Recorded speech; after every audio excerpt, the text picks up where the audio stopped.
नमस्कार साथियों, दून पाठशाला में आप सभी का बहुत बहुत स्वागत है। और आज हम उत्तराखंड की जलवायु से संबंधित क्वेश्चनों को देखने की कोशिश करेंगे। और उत्तराखंड जलवायु से संबंधित जो पहला क्वेश्चन कह रहा है कि ग्रीष्म ऋतु को उत्तराखंड में क्या कहा जाता है। तो जो ग्रीष्म ऋतु होती है उत्तराखंड में आपके मध्य मार्च से लेकर आपके मध्य जून तक होती है। और इसको उत्तराखंड में आपके रूढ़ी और करसाव के नाम से जाना जाता है। अगला क्वेश्चन कह रहा है कि ग्रीष्म ऋतु में सामान्यतः यहाँ पाई जाती है। तो उत्तराखंड में जो ग्रीष्म ऋतु पाई जाती है आपके उष्ण कटिबंधीय दशाएं यहाँ पर देखने को मिलेगी। अगला क्वेश्चन कह रहा है कि ग्रीष्म काल में तीनों हिमालयों में सर्वाधिक और सबसे कम तापमान किस क्षेत्र में देखने को मिलेगा। तो ग्रीष्म काल में उत्तराखंड में जो सर्वाधिक जो तापमान देखने को मिलेगा आपके शिवालिक क्षेत्र में देखने को मिलेगा। और सबसे कम तापमान आपके वृद्ध हिमालय क्षेत्र में देखने को मिलेगा। अगला क्वेश्चन कह रहा है कि वर्षा ऋतु में सर्वाधिक वर्षा किस हिमालय क्षेत्र में होती है।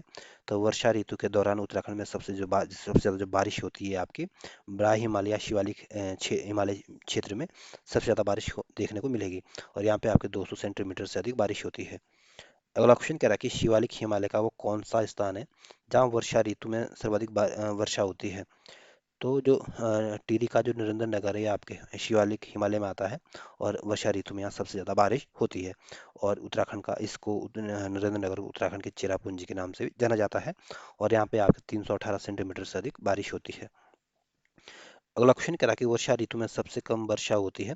तो वर्षा ऋतु में सबसे कम जो बारिश होती है आपके वृद्ध हिमालय के ऊपरी भाग में देखने को मिलती है। यहाँ पे मात्र आपके 40 से 80 सेंटीमीटर के बीच बारिश होती है। अगला क्वेश्चन कह रहा है कि राज्य में सर्वाधिक शीतकालीन वर्षा होती है। तो उत्तराखंड में जो सबसे ज़्यादा जो शीतकालीन जो बारिश होती है आपकी पौड़ी गढ़वाल, टिहरी गढ़वाल, अल्मोड़ा और देहरादून जनपद में होती है। अगला क्वेश्चन कह रहा है कि उत्तराखंड में औसत वार्षिक वर्षा है। तो उत्तराखंड में जो वार्षिक वर्षा होती है औसत वार्षिक वर्षा ये आपके 150 से 200 सेंटीमीटर के बीच होती है। अगला क्वेश्चन कह रहा है कि उत्तराखंड में दक्षिण से उत्तर बढ़ने पर वर्षा की मात्रा क्रमशः कैसी है। तो उत्तराखंड में जो बारिश है ये आपके जैसे जैसे हम दक्षिण से उत्तर की तरफ बढ़ते हैं तो बारिश की मात्रा कम होती जाती है या घटती जाती है। अगला क्वेश्चन कह रहा है कि राज्य में अधिकतम वर्षा 2024 में कहाँ हुई थी। तो उत्तराखंड में जो अधिकतम बारिश होती है आपकी राजधानी देहरादून में होती है। अगला क्वेश्चन कह रहा है कि सर्वाधिक तापमान वाला क्षेत्र कौन सा है। तो उत्तराखंड में सर्वाधिक जो तापमान वाला क्षेत्र है आपका ब्राह्य हिमालय के दक्षिणी ढाल से लेकर आपके तराई का जो क्षेत्र है यहाँ पे सबसे ज़्यादा तापमान आपको देखने को मिलेगा। अगला क्वेश्चन कह रहा है कि राज्य का अधिकतम तापमान कितना है। तो उत्तराखंड में अधिकतम तापमान जो देखने को मिलेगा ये आपके पंतनगर में देखने को मिलेगा। और यहाँ पे आपके 41 डिग्री के आसपास तापमान रहता है। अगला क्वेश्चन कह रहा है कि सबसे कम तापमान वाला क्षेत्र कौन सा है। तो उत्तराखंड में सबसे कम तापमान जो देखने को मिलेगा ये आपके वृद्ध हिमालय के ऊपरी क्षेत्र में देखने को मिलेगा। अगला क्वेश्चन कह रहा है कि राज्य में न्यूनतम तापमान कहाँ है। तो उत्तराखंड में सबसे कम जो तापमान रहता है ये आपके मुक्तेश्वर में देखने को मिलेगा। यहाँ आपका आपका -1.2 डिग्री सेंटीग्रेड के आसपास रहता है। अगला क्वेश्चन कह रहा है कि उत्तराखंड का सबसे ठंडा महीना कौन सा है। तो उत्तराखंड में सबसे ज़्यादा जो ठंड होती है आपकी जनवरी के महीने में होती है। अगला क्वेश्चन कह रहा है कि प्राय दिसंबर जनवरी में विंटर लाइन नामक प्राकृतिक घटना भारत में होती है। तो भारत में जो विंटर लाइन नामक जो प्राकृतिक घटनाएं देखने को मिलती है ये आपके दिसंबर से जनवरी के महीने में देखने को मिलेगी। और ये आपके मसूरी में देखने को मिलेगी। अगला क्वेश्चन कह रहा है कि मसूरी के अलावा विंटर लाइन नामक प्राकृतिक घटना कहाँ देखने को मिलती है। तो मसूरी के अलावा ये घटना आपके स्विट्जरलैंड में देखने को मिलेगी। अगला क्वेश्चन कह रहा है कि जब कहीं सूर्यास्त के समय 15 से 20 मिनट तक सूर्य की लालिमा लंबी रेखा की भांति देखे तो इस दृश्य को कहते हैं। तो इस दृश्य को आपके विंटर लाइन कहते हैं। तो ये उत्तराखंड के जलवायु से संबंधित क्वेश्चन थे। और इससे आगे हम उत्तराखंड के जो प्रमुख झरने और हिमद्वार के क्वेश्चन देखने की कोशिश करेंगे। तो पहला क्वेश्चन कह रहा है कि चमोली और तिब्बत के बीच कौन कौन से धरे स्थित है। तो जो नीति धरा है ये आपके चमोली और तिब्बत के बीच है। किंगरी भिंगरी धरा भी आपके चमोली और तिब्बत के बीच है। माणा और डुंगरीला धरा भी आपके चमोली और तिब्बत के बीच है। और बालचा जो धरा है भी आपके चमोली और तिब्बत के बीच है। और शल और तंजुम जो धरा है ये भी आपके चमोली और तिब्बत के बीच है। कोई और ब्यूंडार धरा भी आपके चमोली और तिब्बत के बीच है। और चोर होती है लंग जो धरा है ये भी आपके चमोली और तिब्बत के बीच है। और घाटरलिया जो धरा है ये भी आपकी चमोली और तिब्बत के बीच है। तो ध्यान रखना चमोली और तिब्बत के बीच कौन कौन से धरा है। नीति किंगरी बिंगरी माणा डुंगरीला बालचा शल तंजुम कोई भूंडार चोर होती है लमलंग और घाटरलिया आदि धरे चमोली और तिब्बत के बीच है। अगला क्वेश्चन कह रहा है कि पिथौरागढ़ और तिब्बत के बीच कौन कौन से दर्रे हैं। तो पिथौरागढ़ और तिब्बत के बीच जो दर्रे हैं ये आपके जो लिपुलेख दर्रा ये आपके पिथौरागढ़ और तिब्बत के बीच है। गुंजी दर्रा भी आपके पिथौरागढ़ और तिब्बत के बीच है। दारमा और नवीधुरा जो है ये भी आपके पिथौरागढ़ और तिब्बत के बीच है। मानसया ओलंपिया दुरा जो दर्रा ये भी आपके पिथौरागढ़ और तिब्बत के बीच है। ऊटा और जयंती दर्रा भी आपके पिथौरागढ़ और तिब्बत के बीच है। और लेबी दर्रा भी आपके पिथौरागढ़ और तिब्बत के बीच है। अगला क्वेश्चन कह रहा है कि उत्तरकाशी और तिब्बत के बीच कौन से धरा स्थित है। तो जो थांगला और मुलिंगला धरा है ये आपके उत्तरकाशी और तिब्बत के बीच है। और नीलंग और साग चोकला धरा भी है आपके उत्तरकाशी और तिब्बत के बीच है। अगला क्वेश्चन कह रहा है कि चमोली और पिथौरागढ़ के बीच कौन से धरे हैं। तो जो लाथूधुरा और टोपी डूंगा धरा है ये आपके चमोली और पिथौरागढ़ के बीच है। और मार्चयोग धरा भी आपके चमोली और पिथौरागढ़ के बीच है। और बारावती धरा भी आपके चमोली और पिथौरागढ़ के बीच है। अगला क्वेश्चन कह रहा है कि जो उत्तरकाशी और हिमाचल के बीच कौन सा दर्रा है। तो जो श्रृंगकंठ दर्रा है ये आपके उत्तरकाशी और हिमाचल के बीच स्थित है। अगला क्वेश्चन कह रहा है कि चंपावत और पिथौरागढ़ के बीच कौन सा दर्रा है। तो जो लासपा दर्रा है ये आपके चमोली और सॉरी चंपावत और पिथौरागढ़ के बीच स्थित है। अगला क्वेश्चन कह रहा है कि बागेश्वर पिथौरागढ़ और बागेश्वर के बीच कौन सा दर्रा है। तो जो ट्रेल पास दर्रा है ये आपके पिथौरागढ़ और बागेश्वर के बीच स्थित है। अगला क्वेश्चन कह रहा है कि बागेश्वर और चमोली के बीच स्थित कौन सा दर्रा है। तो जो सुंदर डूंगा दर्रा है ये आपके बागेश्वर और चमोली के बीच है। अगला क्वेश्चन कह रहा है कि उत्तरकाशी और चमोली के बीच कौन सा दर्रा है। तो जो कालिंदी दर्रा है ये आपके उत्तरकाशी और चमोली के बीच स्थित है। अगला क्वेश्चन कह रहा है कि दारमा और ब्यास घाटी के बीच कौन सा दर्रा है। तो जो सिनला दर्रा है ये आपके पिथौरागढ़ में और ये आपके दारमा और ब्यास घाटी के बीच स्थित है। अगला क्वेश्चन कह रहा है कि दारमा लस्सर यांगटी घाटी के बीच स्थित दर्रा कौन सा है। तो जो गंगाचल है ये आपके पिथौरागढ़ में स्थित है और ये आपके दारमा और लस्सर लस्सर यांगटी घाटी के बीच स्थित है। अगला क्वेश्चन कह रहा है कि दारमा कुंती घाटी के बीच स्थित धरा कौन सा है। तो जो नामा धरा ये आपके पिथौरागढ़ में है और ये आपके दारमा और कुंती घाटी जो है इसके बीच ये धरा स्थित है। अगला क्वेश्चन करा कि मानसरोवर यात्रा के लिए वर्तमान में कौन सा प्रयुक्त धरा है। तो जो लिपुलेख धरा ये आपके पिथौरागढ़ जनपद में है और इससे आपके मानसरोवर यात्रा जाती है। अगला क्वेश्चन कह रहा है कि कुंवारी पास धरा स्थित है। तो कुंवारी पास धरा जो है ये आपके चमोली के ओली के निकट स्थित है। अगला क्वेश्चन कह रहा है कि ऊटा जयंती किंगरी भिंगरी सम्मिलित रूप से को कहा जाता है। तो जो ऊटा जयंती या किंगरी भिंगरी धरा है इसको तीनों को शामिल करके तीन धुरा के नाम से जाना जाता है। तो ये उत्तराखंड के प्रमुख धरे थे और इससे आगे हम उत्तराखंड के जो प्राकृतिक आपदा और प्रबंधन से संबंधित क्वेश्चनों को देखने की कोशिश करेंगे।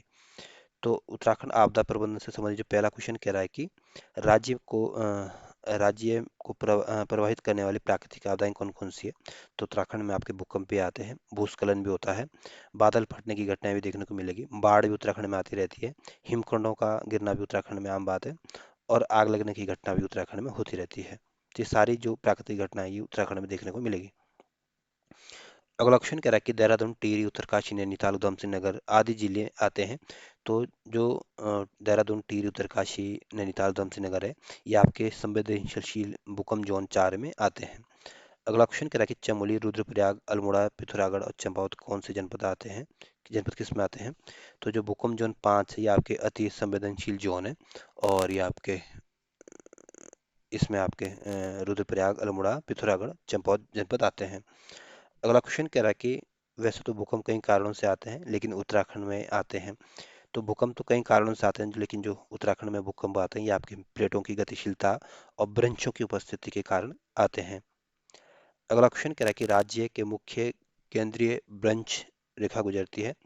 तो जो उत्तराखंड में जो मुख्य केंद्रीय केंद्रीय ब्रंश रेखा है ये आपके वृद्ध हिमालय और मध्य हिमालय के बीच से होकर जाती है।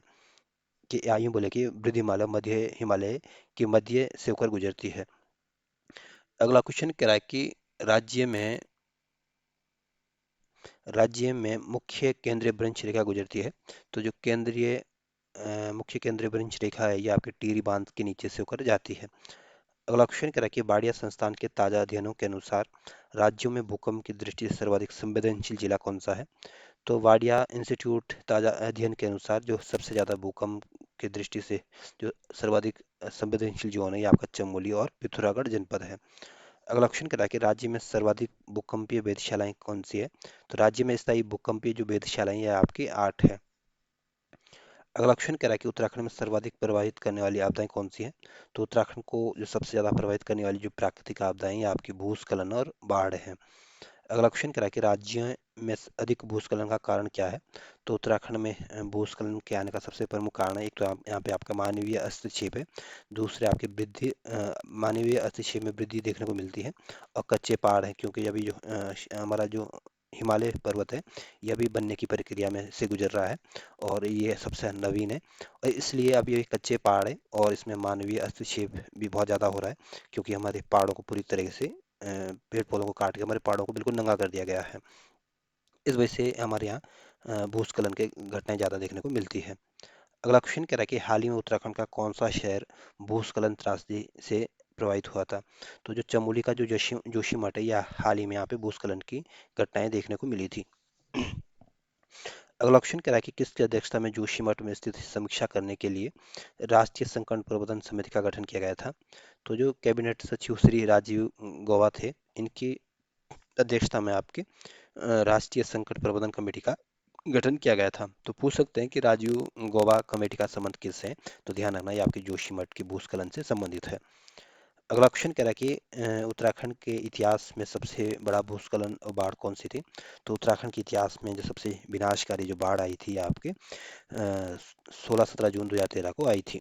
अगला क्वेश्चन कह रहा है कि 2013 में आपदा से कितने लोगों की संख्या प्रभावित हुई थी। तो उत्तराखंड 2013 में जो उत्तराखंड में आपदा आई थी, इसमें लगभग आपके 5,700 लोग प्रभावित हुए थे। अगला क्वेश्चन कह रहा है कि 2013 में आपदा की आर्थिक क्षति कितनी हुई थी। तो 2013 में जो लगभग आपदा आई थी, इसमें लगभग हमें हमारा 13,000 करोड़ का नुकसान हुआ था। अगला क्वेश्चन कह रहा है कि 2013 में आपदा में सर्वाधिक प्रभावित क्षेत्र किसका था। तो 2013 में जो आपदा आई थी, इसमें सबसे ज़्यादा जो प्रभाव पड़ा था ये आपका केदार और मंदाकिनी घाटी में देखने को मिला था। अगला क्वेश्चन कह रहा है कि 2013 में जो आपदा आई थी, इसमें सब पर कितने गांव प्रभावित हुए थे। तो इसमें लगभग आपके 4200 गांव प्रभावित हुए थे। अगला क्वेश्चन कह रहा है कि 2013 में जो आपदा आई थी, इसमें कौन से प्रभावित मार्ग थे। तो इसमें 40 तो मुख्य मार्ग थे, 501 आपके संपर्क मार्ग है, 308 आपके पैदल मार्ग प्रभावित हुए थे। तो ये इस टाइप के सवाल तो मुझे लगता नहीं कि आपसे पूछ सकते हैं, ये डाटा याद रखने की जरूरत नहीं है। अगला क्वेश्चन कह रहा है कि 2013 में आपदा के बाद मंदाकिनी की लंबाई वृद्धि हो गई थी। तो जब 2013 में उत्तराखंड में जो आपदा आई थी, तो उसमें मंदाकिनी की लंबाई आपकी 5 किलोमीटर बढ़ गई थी। अगला क्वेश्चन कह रहा है कि 2013 में जो आपदा आई थी उत्तराखंड में, तो 17 जून से 2 जुलाई के बीच सेना के द्वारा कौन सा ऑपरेशन चलाया गया था। तो उससे हमारी सेनाओं के द्वारा आपके ऑपरेशन सूर्योप चलाया गया था। अगला क्वेश्चन कह रहा है कि 2013 में आपदा के कारण गंगोत्री मार्ग 98 दिन तक, यमुनोत्री मार्ग आपके 103 दिन तक बंद रहा था, जबकि केदारनाथ पूजा बाधित रही थी। तो जो केदारनाथ की जो आपदा आई थी, उसमें आपके जो हमारा जो केदारनाथ का जो मंदिर है, यहाँ आपके 86 दिन तक आपके पूजा बाधित रही थी। अगला क्वेश्चन कह रहा है कि 2013 की आपदा को सीबीएसई बोर्ड ने अपने पाठ्यक्रम में बनाया है। तो जो सीबीएसई बोर्ड ने उत्तराखंड की जो 2013 में आपदा आई थी, इसको अपने पाठ्यक्रम में शामिल किया है और इसको आपके disaster in Uttarakhand rain of terror नाम से अपने पाठ्यक्रम में शामिल किया है। अगला क्वेश्चन कह रहा है कि राज्य में 7 सदस्यीय आपदा प्रबंधन सलाहकार कमेटी का गठन कब किया गया था। तो उत्तराखंड में जो आपदा प्रबंधन सलाहकार कमेटी का जो गठन किया गया था आपके 2013 में किया गया था, और इसमें आपके 7 सदस्यों के मिलकर एक कमेटी का गठन किया गया था। अगला क्वेश्चन करा कि आपदा के समय तत्काल राहत और बचाव कार्य हेतु केंद्र के एनडीआरएफ के तर्ज पर राज्य में 7 कंपनियों वाले एसडीआरएफ का गठन कब किया गया था। तो उत्तराखंड में जो एसडीआरएफ का गठन किया गया था आपके 2013 में किया गया था, और इसका गठन आपके एनडीआरएफ के तर्ज पर किया गया था। अगला क्वेश्चन करा कि आपदा प्रबंधन हेतु प्रदेश बांटा गया है। तो आपदा प्रबंधन के लिए उत्तराखंड को जो बांटा गया है आपके 25 सेक्टरों में बांटा गया है। अगला क्वेश्चन करा कि नदी तटों पर क्षति को देखते हुए तटों का निर्माण कार्य रोका गया है। तो जो नदी तटों पर क्षति को देखते हुए जो तटों पर जो निर्माण का जो कार्य रोका गया है आपके 1 जुलाई 2013 से रोका गया है। तो ये क्वेश्चन थे, और इससे आगे हम आपके अम, उत्तराखंड के कुंड जलप्रपात और आदि संबंधित क्वेश्चन देखने की कोशिश करेंगे।